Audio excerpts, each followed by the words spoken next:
everybody, my name is Dallas and you are watching the Fantasy Football Outpost. Welcome everybody back.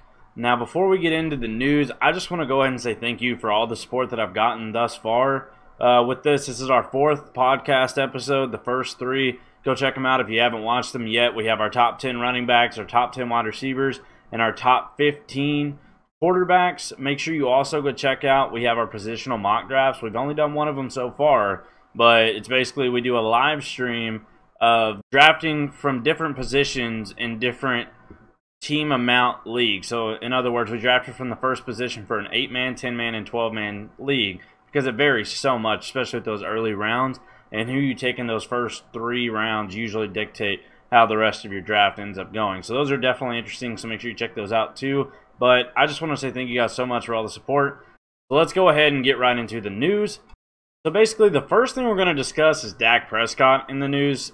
The Cowboys reportedly leaked Prescott's demands saying he wanted $40 million per year, but there were conflicting reports just saying that this was simply not true.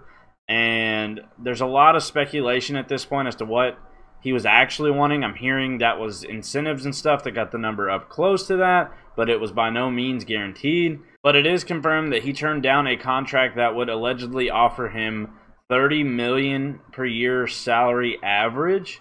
Now, I have a few personal thoughts on this. The first one being the $40 million number. My thought and theory behind that, if it's anything other than the incentives and stuff like that adding up to that, is for one, it's probably, if it is that, it's probably not an every year thing. And two, I think the Cowboys did come out and say that they were willing to give all 3, Dak Prescott, Amari Cooper, and Ezekiel Elliott, prove-it deals. And I think they tried to hit him with a, well, how about we just give you a prove-it deal this year? And they offered him something lower, and he's like, well, if I've not proved myself to you yet, and I need to do a prove-it deal, then you're paying me $40 million. And I could see something like that. Like the agent, obviously, is the one doing this negotiation process, but I could see that being, well, if he's doing a prove-it deal, then you're definitely paying him more, because if he needs to go through all this just to prove it to you, you're paying him more for this 1 year, and then you're probably not going to like the price tag when he does prove it to you. The second thing was everybody saying he is absolutely crazy for denying a $30 million per year contract. My guess is the details, which have not been released, is why he declined it. I highly doubt Dak Prescott, with a $30 million offer on the table in front of him, straight up denied, nope, I don't want $30 million, I want more.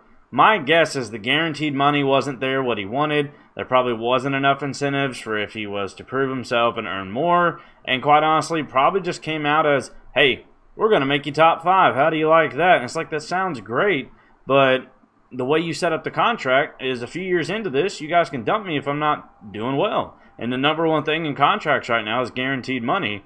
And so my guess is that's where the problem was with that deal. I highly doubt it had to do with the figure itself being $30 million or over, whatever it may have exactly been.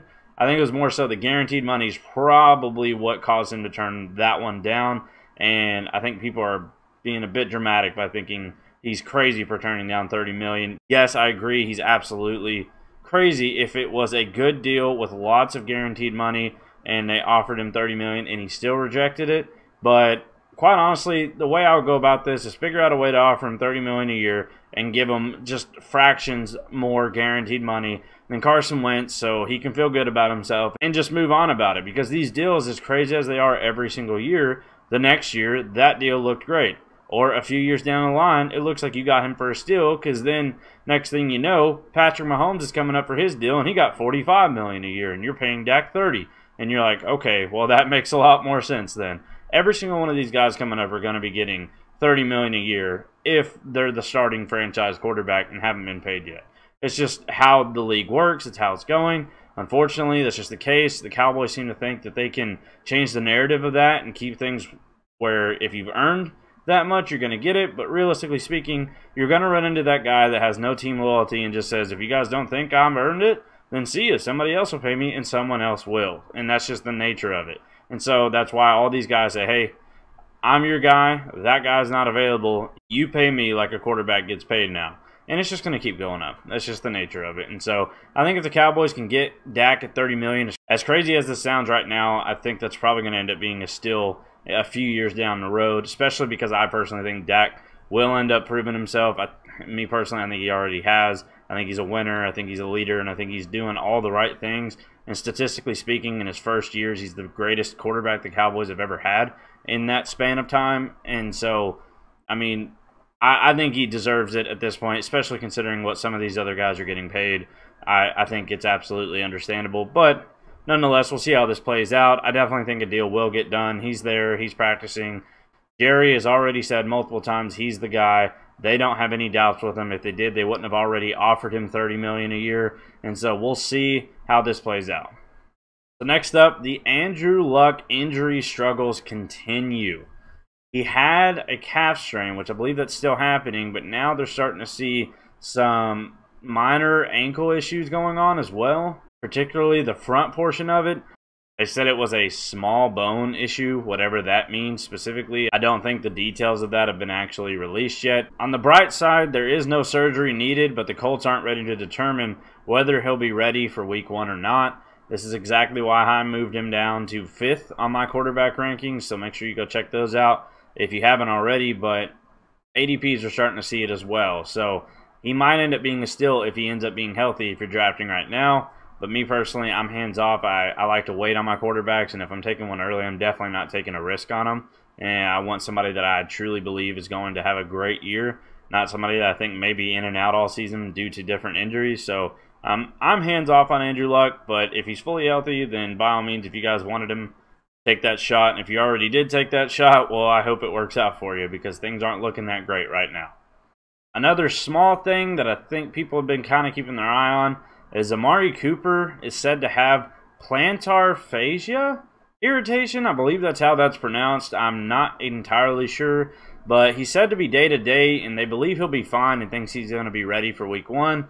But as a precaution and just kind of let him heal it and nurse it, they're keeping him out of the preseason, but all things point to him being just fine, and I think he will be, unless we hear something about this getting worse. I don't think this is anything to worry about too over the top. So this next one's kind of news, but it's not news anymore because in the process of our last week's episode and this week's episode, it became a big deal and it already ended, was Antonio Brown threatened to retire if he couldn't use his old helmet. With the NFL's new helmet policy, it has now officially outruled his old helmet, and he was not happy about it. I hear that they've known about this coming for 5 years now, and so he's had plenty of time to prepare. I do think, aside from him threatening to retire, he did handle it the correct way if you were upset with it, by filing a grievance with the NFL and went and had a hearing, and ultimately they ruled against it. But it was worth a shot, especially if it's something you truly believe in and do not want to get rid of, and you had what you thought was justifiable means to keep it. But ultimately it's a matter of safety, and they're not going to allow it. Plus it's also definitely a liability issue too if they were to let him keep it and then he got hurt, even though he would say it was my choice. That's usually not how those situations work. Especially with the NFL being as big as it is, that definitely probably wouldn't have ended very well for them had they done that. So they ruled against it, but he ended up not retiring. He is actually now back with his teammates and is excited to be there, and I think everything is going to be fine. His ADP did dip some, so if you guys are drafting right now, I'd snag Antonio Brown while his ADP dropped a little bit. It's already dropped this season, obviously, because he's with Oakland, but even more so now because of this whole I might retire, plus combine that with the feet injury.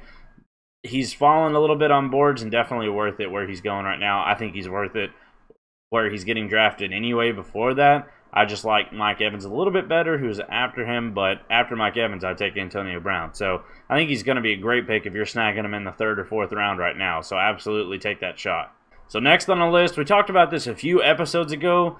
Golden Tate was suspended for 4 games for violating the NFL's performance enhancement drug policy, and he was appealing it, trying to get it removed or at least reduced, but ultimately he lost, and he is facing the full 4-game suspension. And so, unfortunately for him, we will not see him on the field until Game 5. So the last one we have here is Kenyan Drake was pulled out of practice on Tuesday due to an injury. He was seen today being Wednesday when I'm recording this, on the sidelines in a boot. And so it's something to keep an eye on. The Dolphins are hopeful to have him back in Week 1. He is currently out for a couple of weeks. We'll have to keep our eyes on this. So for those of you that were pretty excited about Kalen Ballage, he definitely is rising. So before that ADP skyrockets, I'd be jumping on that as well. Alright, so now that is it for news. Let's go ahead and get into today's topic, our sleepers. And so the way I define a sleeper, if you don't know, a sleeper is a player that is late in drafts that people are, quote, sleeping on because they don't think they're going to be that great, but you actually think they have really good shot or potential to be a fantasy relevant player, and you're getting them at a great value. I personally define that value by round 6 or later. I think anything earlier than round 6 isn't really a sleeper, and even arguably round 6 to like 9 really isn't either, but there are a few that shouldn't be that low, that should be way higher. And so there's all kinds of different circumstances that can define a sleeper. I have tons of them, so I'm going to let you guys see a little bit into. I chose 5 running backs and 5 wide receivers.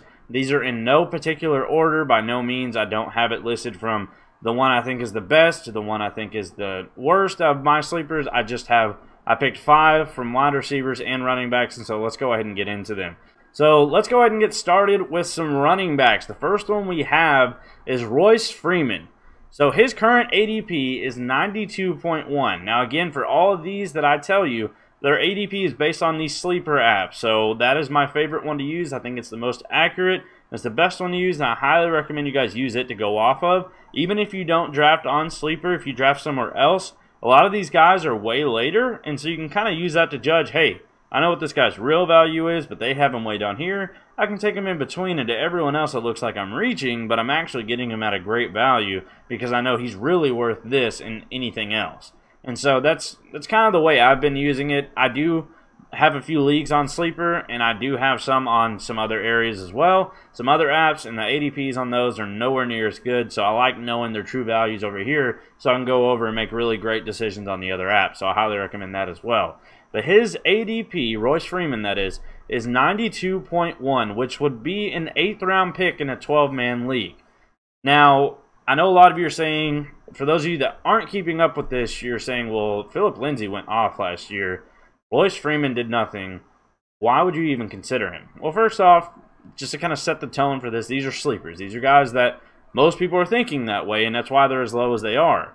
Now, the upside, and I'm not going into like the rest of them where I give you a positive and a negative. I don't really see the point in giving you a negative. The negatives are all out there floating around. That's why they're so low on the board. I'm trying to pitch to you why I think they're worth it and absolutely great picks at this point. So right off the bat, yes, you could see a split with Philip Lindsay. That's what things are looking like. But that was the case last year as well, and Lindsay did see a whole lot more carries than Royce Freeman did, but it's not looking that way this year. It's looking like it's even closer to a 50-50, with Royce Freeman possibly seeing a lot of the small yardage in the goal line opportunities, which raises the value right away just for the touchdown aspect itself. One touchdown in most formats, unless you've gone in and changed it, is equivalent to 60 rushing yards. And so that is significant. And so if he's in there stealing all of the touchdowns from Philip Lindsay that aren't breakaways, that is huge value alone in itself. Now, granted, I know this is the Denver Broncos. We don't know how many end zone opportunities they're going to have. Nonetheless, if every time a team is in the end zone, a guy's getting an opportunity to run it in, that's value, regardless of the team. And as for the short yardage side, if you play in a league like I do where you get a bonus point for a first down, run, or catch, that's actually really, really big to have the short yardage guy as well, because if he breaks through for the 3rd and 1 or the 2nd and 1 and gets that first down, that's a whole extra point right there. So technically speaking, it's 0.1 for the 1 yard or 2 yards, 0.2 for that, and so on, plus an entire another point for the first down. If you're in a league like that, his value goes up as well. And right off the bat, the benefit here, if you're looking at what could potentially be a 50-50 split, Lindsay's ADP is 47.7, which would be a late 4th rounder, whereas you can get Royce Freeman at towards the back of the 8th, and in some I've seen him fall as far as the 10th. It just really depends on who you're drafting with and what you're drafting on. But his value is great, especially considering once you get to these later rounds, and this is why I have a lot of running back sleepers, is because it gets difficult once you get here because it's very thin with talent out there, and you're looking more at opportunity than you are talent these later rounds, especially at the running back position. And I think Royce Freeman has a really, really good opportunity this year to take over and end up being the main guy. I think Philip Lindsay's too talented to completely fall away, but I think he turns into more of the the gadget guy, the pass catching back that gets out there and you can get a little creative in the passing game with him, or really good for check down. So for PPR formats, yes, Phillip Lindsay will probably still end up above Royce Freeman at the end of the year, assuming he still has a pretty dominant role. But I think Royce Freeman's worked his way up into relevance and at least good enough to be, in some deep leagues, a flex starter, especially if you have multiple flexes. And if not, a guy you can throw in on a bye week. And that's pretty good value at this late. That's what you're looking for. Now, obviously, you want somebody that you could potentially start week in, week out. I do see that opportunity here if Lindsay goes down. Lindsay's not a big back. If he gets hurt, Royce Freeman has all of the keys. I'm sorry, I don't have any consideration for Devontae Booker. I don't think he's talented enough. I think Royce Freeman kind of took his spot. And so I don't see that being a competition if Lindsay goes down. I definitely see this being Royce Freeman's team, at least until Theo Riddick comes back, because they did sign him as well, and he could kind of step in as that pass-catching guy when Lindsay goes down. He could show up and affect Lindsay too, and that's another reason I'm down on Lindsay. But I think Royce Freeman's position as the goal line guy and the short yardage guy, I don't think anybody on the team is competing with him for that. So I think this late, you have very good value with Royce Freeman. So number 2, and this kind of trickles down a little bit from our news earlier with Kenyan Drake getting hurt, our number 2 sleeper is Kalen Ballage. His current ADP is a 104.3, which is a 9th round pick. Now, like I said, with that news earlier of Kenyan Drake going down, the hype train's going to fly, so that's probably not going to still be there. Now, I was not as big on Kalen Ballage going into the summer, mainly because I am a big Kenyan Drake fan. I think he's got the talent, I think he's got the ability, but clearly it's starting to look more and more like that's not the case, because even though everybody wanted to blame Adam Gase for it, not seeing his potential value, Adam Gase is gone and they are still looking elsewhere, and Kalen Ballage has had such a good camp that he's worked his way all the way up to pretty much what I'm hearing is they're going to be splitting 50-50, maybe leaning a little bit in Drake's favor, but it sounds like he's worked his way all the way up to just as relevant of a role as a Kenyan Drake. So I'm starting to fall off Kenyan Drake completely even before the injury, and now that the injury's here, there's no telling what Ballage may end up doing if he's the only guy there, the 3-down back. Kenyan Drake may be on a different team next year if that's the case. He may end up getting cut, or I don't know his contract situation, but if this is a contract year, they may let him go to free agency. Like I said, with the Drake injury, the hype train's going to start getting some steam, and it's definitely not going to stay at this ADP. So if you guys are drafting right now, I'd take Kalen Ballage while he's still as low as he is. And hopefully he doesn't rise too much to the point where this is no longer a sleeper and he's a fantasy relevant guy that is clear-cut the 3-down guy. Kenyan Drake's going to be out a long time, and he's going in like the 5th, 6th round. At that point, yes, it would probably be a little risky to take. But right now, at his current value being a 9th round pick, even if he flows all the way up to an 8th or 7th, you're starting to stretch a little thin at running back at that point. I absolutely think you get good value with him. So our third one, this is one of my favorite sleepers that I have this year. That's Devin Singletary. He is a rookie running back that the Buffalo Bills drafted in the 3rd round. His current ADP is 120.7, which would be a tail end 10th round, start of 11th round pick. Somewhere around that range, which is super late. And I'm going to get into why I'm really excited about him. So right off the bat, you're going to think, well, Buffalo is super crowded at running back. You have LaShawn McCoy there. You've got TJ Yeldon that they got Frank Gore. And then they drafted this guy. Well, TJ Yeldon's already fallen down the boards and may end up not making the team. Second, I'm also starting to hear some rumors that LaShawn McCoy may end up traded before the season even starts, especially if Devin Singletary keeps having as good of a camp that he's having. They may not even need LaShawn McCoy. They may believe in this guy and give him the keys from the start. Frank Gore's just going to be there. What I personally think Frank Gore is that if we need him kind of guy, that I think will still make the team just because he's been there long enough. He may come in a few times. Hopefully it's not as irritating as it was last year where he kept stealing all the work from Kenyan Drake and ultimately ended up being more relevant than Kenyan Drake, and you just didn't want either of them. Hopefully that's not the case here, because I personally think, I don't see that happening. I think Frank Gore's just going to be a bench guy that comes in every now and then just to relieve a little bit. I think Devin Singletary has a very, very good chance of being this year's Nick Chubb.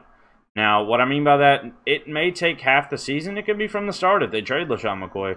But it may take half the season like it did with Nick Chubb. But then out of nowhere, late in the season, here comes this guy that gets the keys, becomes the 3-down back, which I think he eventually will do. And he becomes very fantasy relevant and may end up winning leagues for you if you drafted this guy as late as he's going and just kind of sat on him. Now, that's the downside to him, is you don't really have the benefit with somebody like this because he is to show up on a few people's radars as you had with Nick Chubb last year, where a lot of times he just wasn't even picked up because they had Carlos Hyde and Duke Johnson. Nick Chubb was just kind of there. You knew he was talented, but you didn't really know for sure, and then you had to pick him up off the waiver wire, so he didn't really affect your weekly waivers because he wasn't sitting on your bench waiting.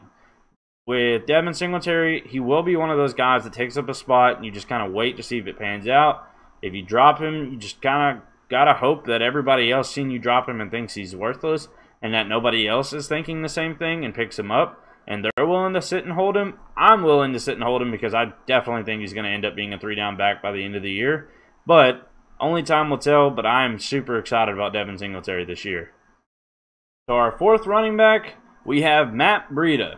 So I am actually pretty excited about Matt Breida, and I'll get into a little bit of details why, but let's go ahead and start off. His current ADP is 135.1, which is a 12th round pick.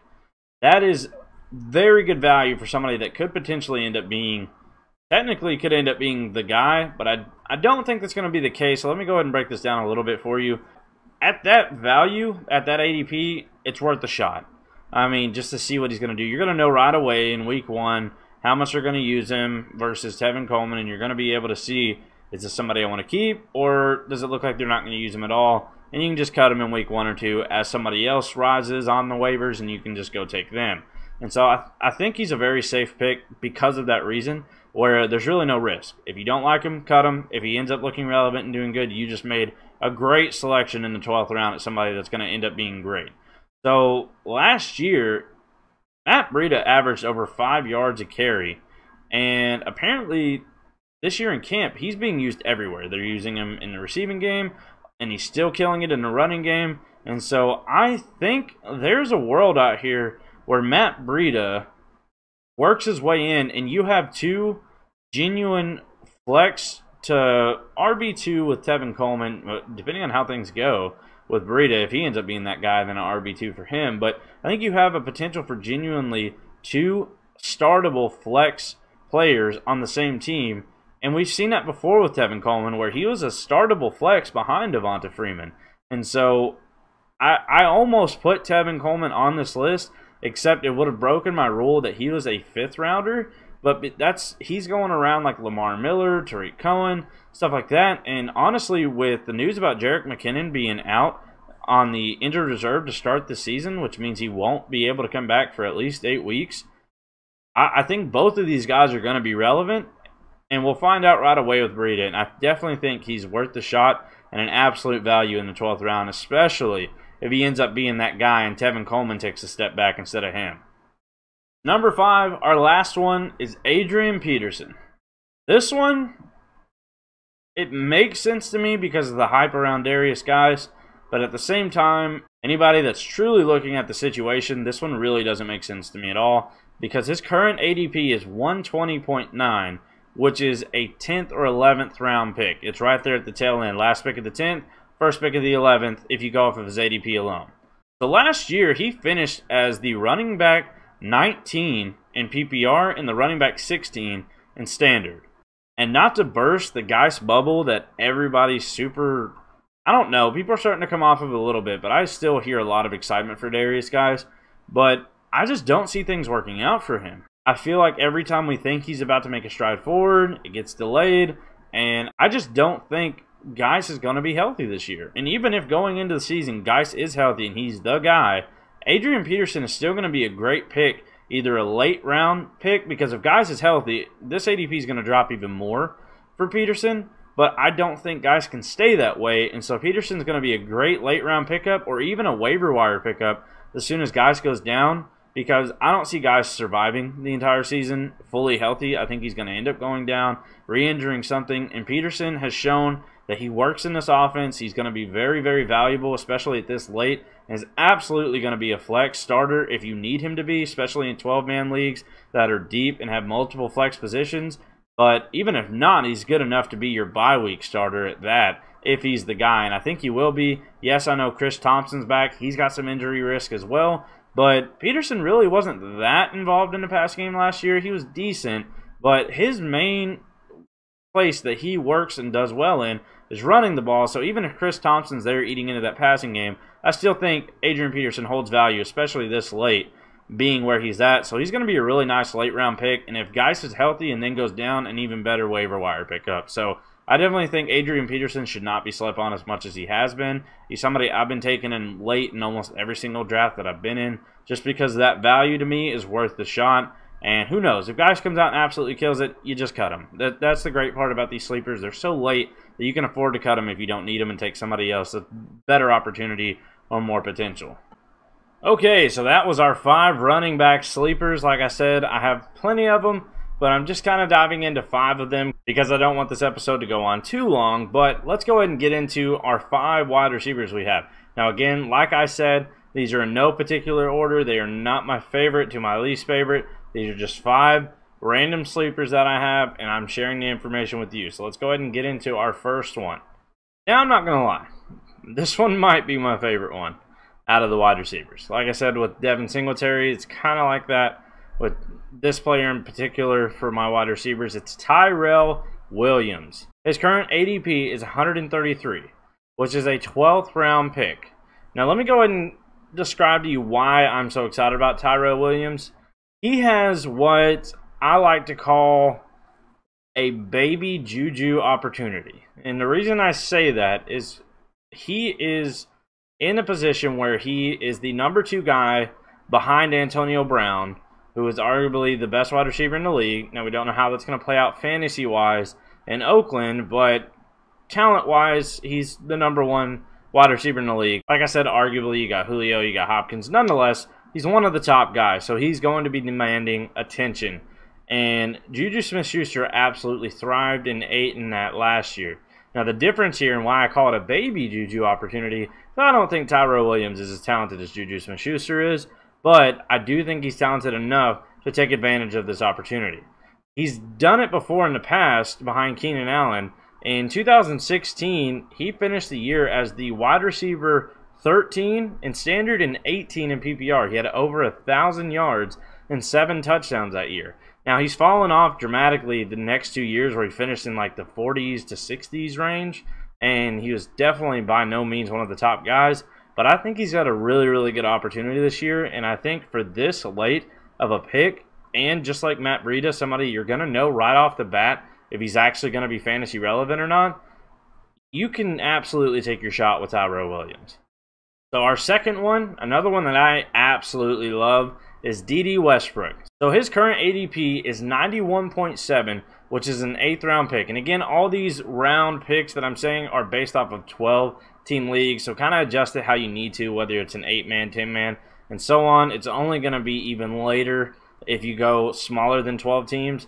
But he's an 8th round pick in 12-team leagues, and I think that's crazy, but I also understand it because he's technically not proven himself yet. But so let's go ahead and get into some of the better reasons why Dede Westbrook is such a good option, especially this late. So right now, he's looking to be the clear-cut number 1 wide receiver for Nick Foles and the Jaguars, which is a team that's looking to be a little bit more pass-heavy this year, and being the number 1 guy on that is going to be valuable, especially considering Nick Foles is now at the helm as opposed to Blake Bortles.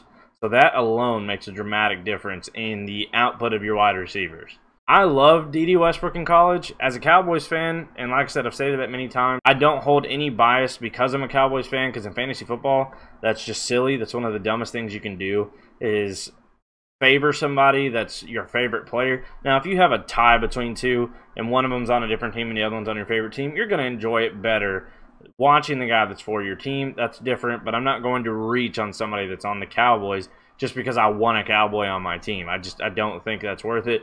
But just to get that out of there so you guys don't think that I have any kind of bias with any of these players, is as a Cowboys fan, I wanted Dede Westbrook a few years ago when we had such a huge need at wide receiver. I wanted him so bad out of college. I thought he was great. He's actually was in the Heisman finalist with Baker Mayfield the year I think Lamar Jackson won it. And so he was Baker Mayfield's wide receiver in college. And so I loved watching him, and I really, really wanted us to get him.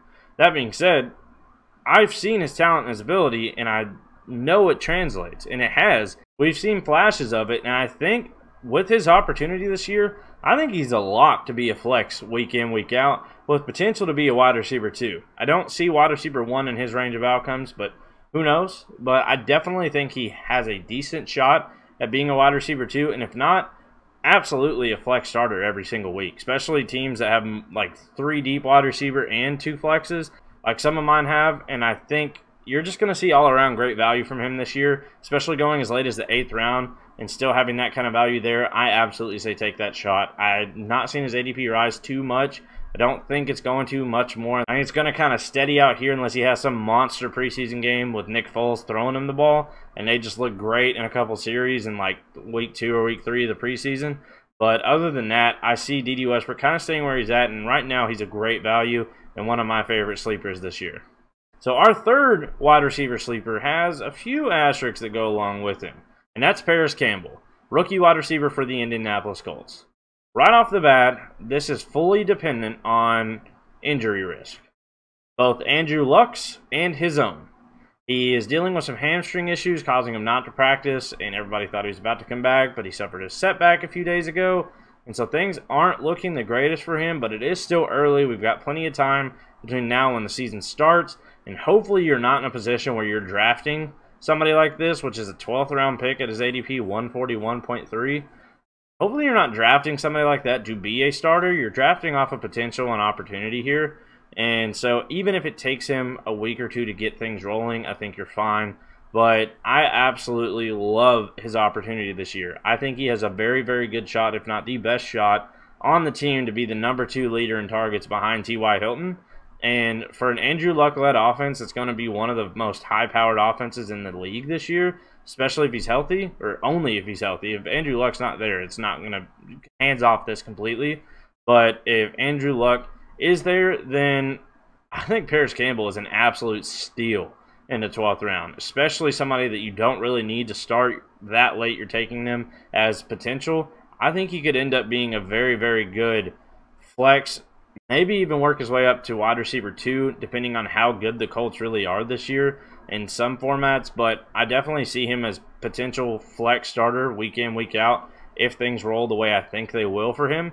And so we'll just have to see with how the injuries go. But right now, I am very, very excited about Parris Campbell, and I have not fallen off of that at all as long as injuries all work out. If they don't, again, this is all speculation. You don't really know. But I think if everyone's healthy, he's got a very, very good opportunity this year. So our fourth wide receiver, and again, this is reverting to what I was just talking about when I was talking about Dede Westbrook. Our fourth wide receiver is Michael Gallup. Now, like I said, I wanted to emphasize that this is not a bias-based thing because I'm a Cowboys fan. Again, that is one of the silliest things you can do, and one of the first, you know it's a rookie mistake if you got a guy taking his favorite players. And so many people make the mistake, and it makes them easy targets in trades too if you know they really, really value somebody that is on their team as opposed to, and they watch them more. So naturally, if it's the best player on their team or one of the best, they're going to remember them in their head as a really good player. So that being said, I don't view fantasy, it's fantasy football. I try to win. And if just because a player's on my favorite team does not mean that he's putting me in the best position to win. I've gotten burned by that in the past. Years ago, I took Dez Bryant as my #1 overall pick because of how good he did the year before. That's the year he got injured, and everything went downhill from there. Everybody gets burned, learns the lesson. I've yet to take and reach on a Dallas Cowboys player just because it's not worth it. You take the value, you take the best opportunity. And Michael Gallup is genuinely a great sleeper this year, in my opinion. His current ADP is 155.7, which is a 13th round pick. That is free. These are guys that at this point you're swimming around in a sea of what most people think are nobodies, and you have to try and find the best opportunities in that sea of quote-unquote nobodies, even though Obviously, all these players could potentially do well, but most of them are this low for a reason. These are guys that are this low because they haven't broken out yet, usually, if they're a sleeper, and I think he's a sleeper. So, right off the bat, I was very impressed and excited off what I've seen from him last year. I was really excited for him before they got Amari Cooper there in Dallas, and once Amari Cooper showed up, I was like, okay, this is set up great, because I think Michael Gallup has the potential to be the Tyler Boyd-like role on the Cowboys, where you have your number one guy being A.J. Green for the Bengals, Amari Cooper for the Cowboys, but you still have a very, very relevant wide receiver 2 in Michael Gallup. In the preseason, we've already seen Dak's tendencies are leaning in Michael Gallup's way. The only other player that caught a pass was Tavon Austin, and that was once. He leaned Michael Gallup, he caught 2 of them, and he got a deep pass interference call. It just looks like Dak is looking his way. Now, granted, Cooper wasn't out there, but I think you're going to see that all year long, where people are going to double up on Cooper, and Gallup's going to have all the opportunities in the world, and it looks like he's expanding his route running abilities. So I am super excited to see what he has to offer this year. Obviously, all the contract situations that are going on are going to heavily affect this either one way or the other. If Zeke doesn't show up and they have to lean on the passing game, that may help him. I don't think it will. I think the whole team will take a big step backwards if Zeke is not there. Obviously, you need Dak Prescott throwing the ball because you have to have a quarterback. Obviously, Cooper Rush, I'm not that big on him personally. I really, really like Dak Prescott and believe in him. And so I think they're going to get the deals done. Especially the biggest one that's going to impact him, aside from Dak, is going to be Amari Cooper. Because if Amari Cooper doesn't get done, if for some reason he's not there, Gallup's going to get all that attention. And it's just going to be like what they did to Cole Beasley at the beginning of the year last year. They were shutting him down completely because they knew Dak Prescott loved throwing the ball to him. And so I think all the contract situations can heavily affect this. But if everything works out and everybody gets signed, Michael Gallup, I think, has a very, very good opportunity to break out this year. And that's what a lot of the reports and camps are saying. They're saying he's looking amazing out there. Every single time that he gets out there on the field, he's capitalizing on it. And they also are saying that he looks like somebody that's ready to break out. That was one of the hype reports that came out. I'm super excited for him. Like I said, he's got that Tyler Boyd-like role for the Cowboys, and I could see him finishing the year as a flex starter and possibly a wide receiver too. I think that one's a little bit of a stretch given they're not quite as high-powered of an offense and a run-heavy team. I do see him as a flex starter, though, as the league and as the season goes on. But until then, we'll just have to see. But he's one of my favorite sleepers this year as well. Not because he's a Cowboy, but because I genuinely think he's got a great opportunity, and I think he's talented enough to take advantage of it. So our last one, our 5th wide receiver that we have listed here, like I said, no particular order, is another one that I'm pretty confident in, but we'll have to see how things go, and that's wide receiver Adam Humphries. So Adam Humphries is on the Titans now. He actually had somewhat of a breakout season last year for the Buccaneers. He ended up killing it, and a lot of people were hoping that he ended up in New England because he just fit the Tom Brady role, like he was going to be somebody that Tom Brady thrived with. I personally was really hoping for it because I think you have the next guy in line after Edelman stepped out, but he took the money, and I don't blame him. He got paid a lot of money to go to Tennessee, and if things work out the way I think they are, this may end up being the steal of the draft. And let me get into that a little bit why. So right off the bat, his ADP is 155.7, right there with Michael Gallup in the 13th round. These guys are basically free at this point, and everybody's trying to search for that value. They're taking names they know. They're taking people that they have heard of before. Obviously, they're taking people that they like the team they're on, but they don't really know the player at this point. Some of them will, obviously, but you'll see a lot of people just overlooking players like these. And Adam Humphries, I think, is an absolute steal if he ends up working out the way I think he will. And again, I know it's preseason. I know you can't read into it too much. But it is something to read into a little bit. When Marcus Mariota only completed 4 passes in the preseason game, all 4 of them were to Adam Humphries. And that was on 6 targets. So he's got a rapport with Adam Humphries showing that he's his favorite person to go to. And I think Adam Humphries is probably going to be the only fantasy-relevant receiver on this team. And that does still hold some value in PPR formats. I don't know, and I really don't think that he'll be very valuable at all in standard. But if you're in a PPR league, I can see Adam Humphries being a very, very good pick this late and could end up potentially finishing the year as a wide receiver too. I see that as a very realistic possibility for him if things go the way I think they will. And to get that in the 13th round is insane. That stacks a team through the roof if you did well before this pick. And then when you make a selection like this in the 13th round and it pays off that well, your flexes are now what would be starters on other teams. And that's the guys that end up winning the league. And that's why somebody like this could end up winning it for you. Because in a PPR format, you're looking at a guy that could drop you 15, 20 points a week consistently if things go his way. And I see things going that way for him. But it all really depends on Mariota.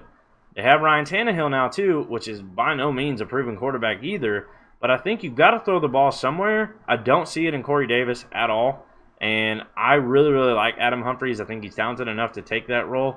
And I think he will. And I think you guys should definitely keep an eye out for him this year. He's one of my favorite sleepers, a guy I'm taking late in almost every single draft that I'm in just because he's free. And like I said, if things don't work out, doesn't look like he's going to be relevant at all, cut him. Send him out the way. Pick up somebody else that's looking good, and then maybe cycle back to it later if he's still available, but I just don't see that happening. I think he genuinely is going to have a very good year this year. More likely than not going to be a flex starter, but if he ends up working out, but he's got a very good opportunity to end up being a wide receiver 2 in the league, and in the 13th round, you can't beat that value. So that is it, guys, for our sleeper portion of the video. I hope you guys enjoyed it. Make sure you guys leave some comments below some of the sleepers you have. By all means, you don't have to give them out. I know a lot of people like to keep their sleepers secret. I completely understand. I've still got plenty of them, and I wasn't trying to keep anybody out. But like I said, there's so much time that it would take for me to explain all of them that I just gave you guys 10, 5 running backs, 5 wide receivers. The running backs are even more important because, like I said, once you get into those late rounds, the talent is gone, and you're looking at all opportunity. Even though these are obviously talented players, you're looking at opportunity because you don't want to take somebody that may be talented but do nothing all year because they're behind somebody else that's fantastic. Because you're all backups at this point at the running back position, and so you definitely want to take somebody that's got a shot at either taking the job or being included enough to be fantasy relevant. And wide receivers, you got to have the guy that's going to have the best opportunity there as well. And so, like I said, this is the sleeper portion. Leave some feedback if you disagree or agree with any of these. I always appreciate going through the comments and reading that. But that's it for the main topic portion. Let's go ahead and get over to the Q&A part of the video.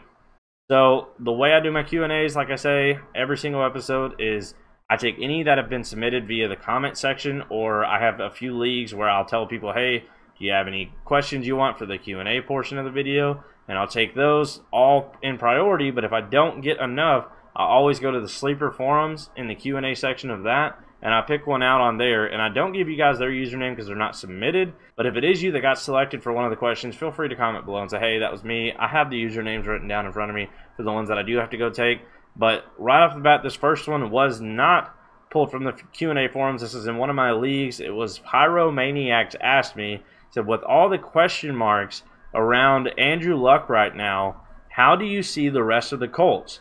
Mack and Hilton in particular. Should they be downgraded, or may Mack's value go up? Okay, so this is a very good question, and I'm going to go ahead and jump into, there's different answers for multiple people. So right off the bat, with T.Y. Hilton, if Andrew Luck's not there, I absolutely move him down. I have him arguably on the tail end of my top 10. I ended up fighting between him and Keenan Allen, and I put Keenan Allen at my 10th spot. And again, this was before the injuries started ramping up even more for Andrew Luck, but I had T.Y. Hilton as my number 11 because I almost made him my number 10, and I'm still sticking with that. I think he's going to have a very, very, very good year if Andrew Luck is healthy, but history has shown that he falls off, maybe not a cliff, but he does trickle down quite a bit, pretty significantly, all the way down to tail end wide receiver 2, maybe even wide receiver 3, depending on your formats when Andrew Luck isn't there. And so he can't have the same value at all. I just don't see that happening. Now, Marlon Mack, you hit it right on the head with the last part. Will Mack's value actually go up? In my personal opinion, I think if Andrew Luck is not there, this team absolutely is going to rely on the run more. Marlon Mack is not a pass-catching back, so he doesn't need to rely on a good quarterback throwing him the ball, even though a backup usually tends to lean those short passes to the tight ends and the running back, so they could even help if it was a backup quarterback with Marlon Mack in the pass-catching game, but we're eliminating that because he's not known for his pass-catching abilities. He's just a great runner, and I think with the team having to rely on that even more, I think he's going to be very good. But you also have the counterpoint to it, whereas if they're behind a lot because Andrew Luck is gone, then Marlon Mack's value may drop as well, and the whole team could just suffer from it. And so, something you'd have to tread lightly with. It is still risky, but with where Marlon Mack's going, I think he should be going higher anyway. Not too dramatically higher. I mean, he's pretty close to correct in my mind, but I do think he should be taken a little bit higher. The better way to phrase it is, among the guys that he's around, he's the top in that tier for me. And if Andrew Luck's gone, I think he stays there. But I can see the argument for him trickling down, but I also see the argument for him going up, and I lean more on that side, because I think the team's still talented, and Jacoby Brissett has shown he's not bad either, and he's still their backup, and I think he can come in and at least do enough to where teams still have to respect it a little bit, so Marlon Mack is still going to be able to get in and run the ball even more and do just fine. I think Marlon Mack's value goes up, but I think T.Y. Hilton's definitely goes down, and we said other players. Everyone's going down aside from Marlon Mack. I don't have anybody trending upwards if Andrew Luck is gone, other than obviously Jacoby Brissett. But other than that, I don't see anybody benefiting. I think Parris Campbell, like I said, one of my sleepers. If Andrew Luck isn't there, completely scratch him off your board. I don't know. I mean, I could see a world where if Jacoby Brissett isn't comfortable throwing it down the field that much, and I think in the past we've seen he is. But if he wasn't, I could see the slot guy getting a lot more work. And so maybe Parris Campbell still works his way into relevance, but I definitely don't see it as well as I do, as so many people are going to be focusing on T.Y. Hilton, that Parris Campbell is going to thrive, especially with Andrew Luck throwing him the ball. So if Andrew Luck's gone, Marlon Mack, in my opinion, stays where he's at or goes up at least a little bit. I think if you use the argument that they'll be playing from behind more and he won't be able to run as much, then I think he stays where he's at least. But I definitely see a world where he goes up. If Luck's gone, but T.Y. Hilton, the rest of the receivers, the tight ends, all of them move down for me. I have no interest in pretty much anybody on the team other than Mack if Andrew Luck isn't there. So our next question comes from another person in the league, Pidz, I believe, or P-I-D-S. I don't know if he pronounces it Pidz or he goes by the letters P-I-D-S. But he said, I feel as though Amari Cooper has been very overvalued considering he had only 2 good games last year. Where do you value him? So right off the bat, we're going to have to look first at where he's actually being valued right now based on his ADP. And his ADP is 30.3. That is a third-round pick, so now we have to kind of justify, is that worth it or is it not? So when we take a look at who's going around him, right now, Amari Cooper is going just after T.Y. Hilton, but there's kind of a gap when you look at ADPs. You got 26.8 for T.Y. Hilton and a 30.3 for Cooper. After that, you have Stephon Diggs at a 34.6, Julian Edelman at 37.5, and then Brandon Cooks, Robert Woods, Chris Godwin, and so on. The only player there that I move above Amari Cooper, if he's healthy and everything's going well, is Julian Edelman because he's more consistent. But other than that, I'm taking Amari Cooper over Stephon Diggs, and I do think he's slightly above Brandon Cooks and Robert Woods, although both of them have potential to finish better than him. I understand where people have their doubts with Amari Cooper because of how back and forth he was. And when he came to Dallas, he still did the same thing. But I think everybody has those back and forth games. And Amari Cooper, I think people are relying too heavily on that's what he's always done, as opposed to anybody else. If they were the super consistent on their old team and they went to a new one, they're going to be back and forth. So I don't know that we can fully lean on half a season with the Cowboys as saying, yep, nothing's changed. I think now with a full offseason of work and a place he wants to be in a place where he's valued, obviously assuming he gets a contract signed, but other than that, I think a full offseason of work with them, I can see a world where Amari Cooper is absolutely worth where he's going. I don't see him passing any of the other guys above him, which would be the T.Y. Hilton, the Antonio Brown, Adam Thielen. I put him and Adam Thielen in the same spot, honestly. I have him and Adam Thielen tied, even though Adam Thielen is going above Antonio Brown and T.Y. Hilton. But I'm also not an Adam Thielen fan. I think the same boat. I think he was super consistent, but then he fell off completely and then didn't get it back. And that's why I'm a little worried. The falling off was at the end of the year, not he was doing bad and didn't finish the year out strong. Whereas Amari Cooper was kind of the other way around. And so now, I completely get what you're saying with him only having, quote, 2 good games last year. I mean, technically he did have 4 in weeks 2 and 4. He had over 20 points in both of those weeks in PPR. formats. Now, again, if you're talking standard, then yeah, really not that much at all. But I'm talking in PPR aspect of it. He had the 49.7 points in PPR in Week 14, and he had the 38 in Week 12. He absolutely wins you your league if he does that every week. He absolutely won you those weeks. I know he did because I got him. I traded Kenny Golladay for him because I'm not a Kenny Golladay fan at all. I traded Kenny Golladay for Amari Cooper straight up and down. We both had the players on our bench. Said, hey, I like his opportunity better. You may like Kenny Galladay's better, and he did. And so we swapped, and it ended up paying dividends for me in huge fashion. Now, I don't see the 49, the 38 happening that often. It doesn't happen often for anybody unless you're Tyreek Hill, but everybody seems to point at Amari Cooper as the inconsistent guy in the league.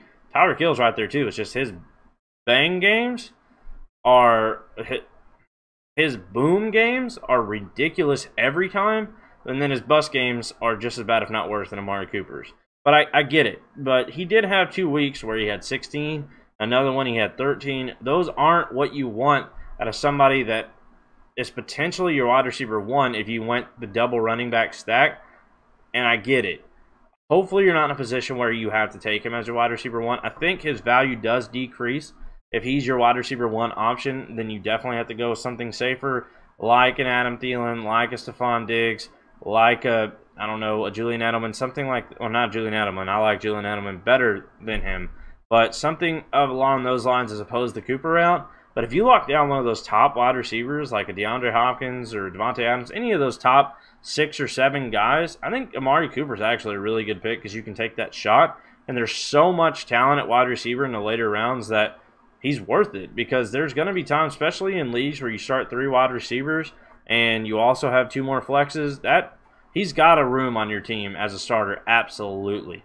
And when he has bad weeks, hopefully you draft it well enough to where you can live with that. But if he's your wide receiver 1 in a league where you only have 2 wide receivers and you're relying on that week in, week out, I don't know. I don't know that I can hold him at the same value I'm talking about right now. But if he's your wide receiver 2, I think he's a huge value. Because even if he gets you the 13 to 18 points, that's fine for a wide receiver 2, as long as he doesn't consistently give you that 6 or that 7, because you do have that chance of him getting you, as we've seen the 38 and the 49. That was just a game of a lifetime, 3 touchdowns, it went into overtime, tons of yards. That was a whole nother argument for that's probably not going to happen that often. But the 38-point games could happen a few times throughout the year, and so his value, I think, is right where it should be, honestly. If we're talking about somebody that was being ranked as a top 10 wide receiver, I would have a problem with it. But he's right there in this tier with these other guys. The only one, if he's fully healthy, I have above him where he's at is Julian Edelman. But I bring Adam Thielen down to his level, and I think at that point you just kind of pick your favorite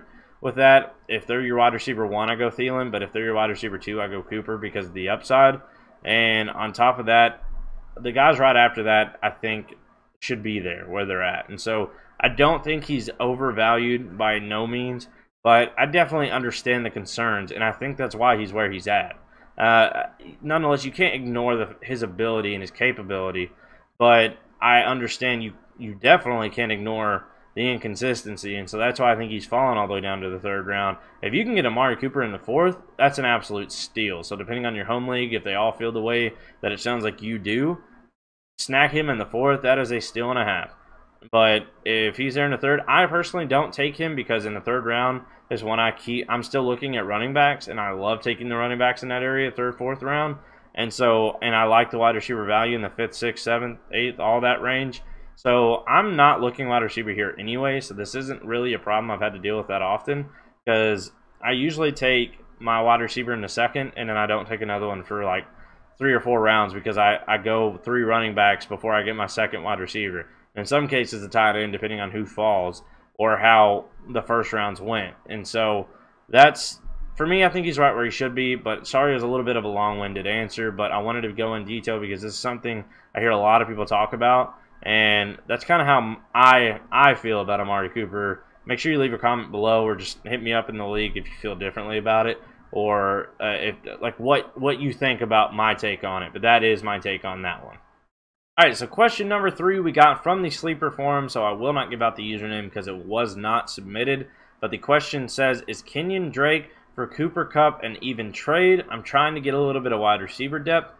I am not on the Cooper Kupp train this year. I just don't think he's going to be over the top right from the start like people expect. That being said, I think he will eventually be back and be relevant. And if he's there from day one and looking good in preseason, he's going to be relevant day one. I don't think you can expect that wide receiver one for the Rams, and he was the number 2 wide receiver in the league in PPR last year for like the first 3-4 weeks before he got hurt the first time, and then came back and got hurt again. I don't think you can expect that, but I definitely see a solid wide receiver 2 there if he's fully healthy and back at it. And so with Kenyan Drake already looking like he was starting to lose his job anyway, or at least splitting before the injury, and now that the news just came out that he is injured and they're just hoping he'll be there week 1, I say absolutely take this trade. I think you give away Kenyan Drake for Cooper Kupp. I think Cooper Kupp has more upside than Kenyan Drake does, because I think upside for Kenyan Drake is he wins 60% of the shares instead of 50-50, whereas Cooper Kupp, his upside is, we've seen it, wide receiver 2 in the league, not a wide receiver 2, but the second best wide receiver in the league when he's out there killing it and putting up numbers like he was and getting all the touchdown opportunities that he got. That's your upside you're looking for. Now, I don't know if this is Dynasty or just a redraft. If this is redraft, I still say make that trade. If this is Dynasty, I say absolutely go for it. Either way, I say you accept it. I think you're looking good, especially if you're not having to give up anything extra for it, and there's nothing complicated. It's just a straight-up 1-for-1. I say you absolutely make that trade and send Kenyan Drake on his way for Cooper Kupp and just wait and see what Cooper Kupp has for you. And if Cooper Kupp looks a bit iffy and he's still hurt, but then all of a sudden, kind of like AJ Green last year, had that game where he had 3 touchdowns in the first half, send Cooper Kupp on his way. If you don't trust it, as soon as he has a good game, people will start biting on it, try to get you some more value. So, like I said, I think ultimately value, whether it's to trade later on, I don't think that's what you should do here. But even if it was, I think all around Cooper Kupp holds better value than Kenyan Drake does. And if you're not the one sending this, somebody send it to you and you can accept it right now, I say absolutely do it. And so that's basically how I'd handle that situation there. Alright, that is going to be it for our Q&A portion of the video. Like I said, in every single episode we've seen in our first one, this is typically the part where I get into my thorn segment, where we choose the thorn in the foot of a player, basically eating all the reps, and they would have done better if that person wasn't there, taking it from them. Our thorn of the year last year was Jamal Williams, because of how much he ate in Aaron Jones, just for an example of kind of what that is. Like I said, with the season not being underway yet, we can't really do our thorn of the week, but this is the portion of that video where we typically would.